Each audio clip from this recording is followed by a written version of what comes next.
yung Nay, kung ng sakasakali, Nay, halimbawa dalhin natin siya sa pagamutan, willing po ba kayo na sumama? Sinong pwedeng sumama? Kaya lang po, yun lang ang problema, yung kasama niya. Walang makasama. Nay, bago ang lahat, bago tayo magpatuloy, gaya ng sinabi, ako po si Daddy Frankie, alam kong kilala niyo po ako. Alam niyo naman po anong trabaho ko. Gusto kong makatulong sa mga taong lumalapit sa amin. Kaya lamang po, pinapaalala ko lang po sa inyo, naka-video ako, i-upload ko to sa Facebook, YouTube, sa aking social media account. Okay lang po ba? Opo. Mapapanood ito ng mga tao. Okay lang po ba sa inyo? Opo. Sige po, salamat po. No? Sige, Nay, magmula ngayon mag-iisip kami ng paraan kung paano namin matutulungan step by step. Gusto ko rin makausap ang inyong asawa para patunay po na kayo ay pumapayag na videohan namin ang inyong anak. No? Opo. So, tawag nito. Ilan taon na po ba yung asawa nyo? 75 na po. 75 na. May edad na rin, no? Opo. So, sino sumusuporta ng mga pagkain nyo po, Nay? Ito na lang ang dalaga ko dyan. Yung nandyan, yung nag-a-assist sa amin. Opo. Kapatid niya rin yon. Opo, yung bunso. Okay. Kasi Nay, pag sinimulan kasi natin yan, dalhin natin siya sa pagamutan, kailangan kahit isa sa pamilya may kasama. Hindi po pwedeng kami lang. Pero hindi naman kumbaga, hindi naman matagal yun. Sabihin natin, let's say 2 araw, pabalik. Pag umalis tayo dito, makabalik. Halimbawa, umalis tayo rito ng umaga.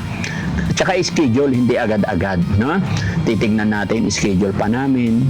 Lalo na first time namin. Kaya kakausapin muna namin kayo, sasabihin namin yung mga rules. Tapos kung halimbawa umalis tayo ng umaga, baka bukas din ng hapon na makabalik. Ganun lang. Pero once na nasimula naman ng Team Daddy Frankie, wala naman kayong iisipin sa pamasahe dahil sagot namin ng pamasahe, may sasakyan naman. Opo, sir. Ano bang mga napapanood yung ginagawa ng Team Daddy Frankie, Nay? Yung nalaanan nyo sa kalsada. Binibigyan nyo ng gaya nung salaya. Nakita ko rin yun dyan sa mayroon din ganyan tinulungan dyan na matanda yung nagbilad ng palay. Okay. So, yun ang mga rason kung bakit naisipan nyo rin mag-message kay Daddy Frankie. Opo. Yung apo ko na yung tumawag sa inyo ngayon, na nandito na daw kayo, yun ang nag-upload dyan. Opo. Kasi hindi ako marunong cellphone. Hindi kayo marunong Hindi mag-cellphone. po. Sige, Nay, wag lang tayo mawala ng pag-asa, Nay, ha? Mag-pray lang po tayo, titignan, patry namin, gagawin namin ng lahat ng aming makakaya, paano matulungan ang inyong inyong anak. Ano po? Sige, pakainin muna si Kuya, pakainin niyo muna. Andiyan na yung pagkain. Ano to? Wala na. Ayan, buksan mo muna yan. Kasi mga kababayan, hindi pa nag-almusal si Kuya, humingi ng pagkain sa amin. Ayon kay Nanay, nagluluto pa lang ng almusal.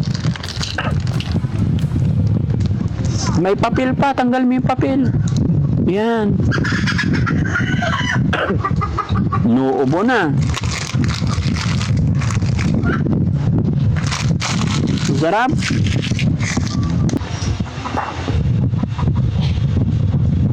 Bait naman ni Kuya pala eh. Kamukha niyo po siya, Kuya Joey. Ito, kamukha niya si Di yun. Joey De Leon.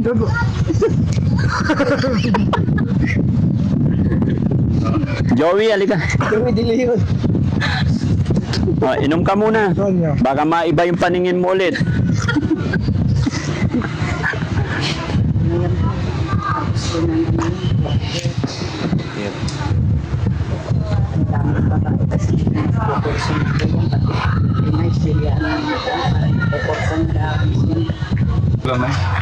Hindi namin alam po kasi marami na akong Tinapay. Hindi naman kasi madali. Ha? Gusto po. Alin? Ito, sinong kamukha nito? Hindi ko po alam. Ito ba gusto mo? Ito, sino? Si Kuya Dion. Joey De Leon talaga. Tingnan mo nga ilong niya, kung kamukha ni Joey De Leon. Ano yung tsura? Guwapo. Agwapo. Sa lahat ng nakilala natin, siya yung naka-appreciate ng kapugian mo. Liguan kita mamaya. Oo, dahil mabait ka, sinabi mo, ikaw lang nagsabi ng gwapo yan eh. Kaya papaliguan ka daw niya. No? Kuhaan mo ng ano na ha. Kuhaan niyo po siya ng damit, papaliguan natin, hanapin niyo yung kandado. Oo. Pakainin muna natin para pag pinaliguan natin, hindi siya magalit mga kababayan. Ayan, no. Relax ka na. Dahan-dahan ba? Mabulunan nga eh. So mula ngayon, kaibigan mo na si Joey De Leon, ha? Opo. Oh, ako, anong pangalan ko? Ano po yung sinabi niyo kanina? Ano ba sinabi ko kanina? Ikaw din, may kamukha ka eh. Opo. Kamukha mo si Dennis Trillo. Pogi. Opo. Kulang lang ng paligo eh. No? Opo. Ayusin mo na yung sarili mo. Opo. Ha? Opo. Huwag ka nang gagala para hindi ka nila itali. Opo.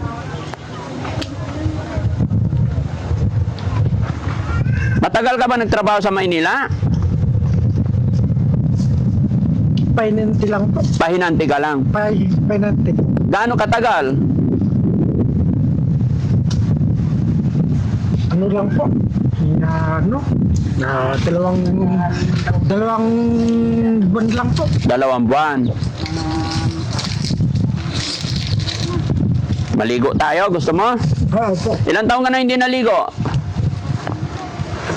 Gaano ka katagal hindi naligo? Tatlo po. Ha? Tatlo po. 3 taon. Opo. Mabuti na lang, wala kang mahabang buhok. Opo. Kasi kung may mahabang hair ka, talagang dikit-dikit na, ano? Opo. Very good, busog na. Opo. O, inom ka tubig, ay juice.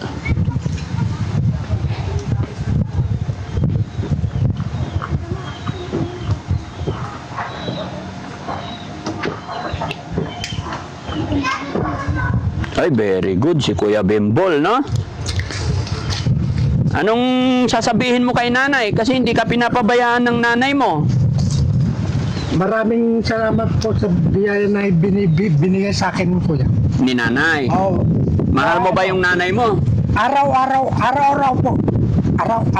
Araw-araw po. Binibigay sa akin ng biyaya. Araw-araw ka pinapakain ng nanay mo. Opo. Kaya love na love ka ng nanay mo, no? Oh, maraming pong salamat po. Na ganun lang po yung sinabi ko. Maraming salamat po. Ay sa tatay mo, ano sasabihin mo kay tatay? Biyayang binibigay sa akin na yung nanay ko po. Ay yung tatay mo, love mo na yung tatay mo. Ay, opo. Very good. No? So ano sasabihin mo kay tatay? Mapapanood niya ito. Kay tatay po, Oo. wala po. Wala kang masabi sa tatay mo. Opo. Bakit? Kasi po, hindi ko pa naman po siya hindi ko po nakikita. Hindi mo nakikita yung tatay mo? Opo. Hindi siya pupunta rito? Hindi po. Bakit? Nasa trabaho po. Ay, nasa trabaho. Di sabihin mo, kausapin mo siya, tay, pasyalan mo ako dito, kamo ah. Opo. Oh, sige, sabihin mo para marinig ni tatay yung sasabihin mo. Opo. Oh, ano sasabihin mo kay tatay?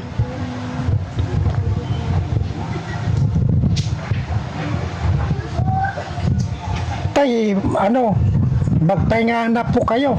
Pagod na po kayo sa Pagod na po kayo sa sa bukid po. Pagod na. Oh. Naawa ka ba sa tatay mo? Araw-araw nagtrabaho sa bukid? Opo. Naawa po ako. Hmm. Kaya magpagaling ka na para matulungan mo yung tatay at nanay mo, no? Opo. Yun lang talaga, no? Alam pa rin niya yung kabutihan ng kanyang mga magulang, eh. Nanay, narinig mo yung sinabi ng anak mo, Nay? Po ng kanyang kalagayan, after all ng kanyang pinagdadaanan, Nay, mahal pa rin niya po kayo. Tinarinig niyo yung sinabi, sana magpahinga na daw yung tatay niya kasi araw-araw sa bukid, no? Kaya mag-pray lang po tayo na sana gumaling pa siya. Ano po? Huwag lang tayo mawala ng pag-asa.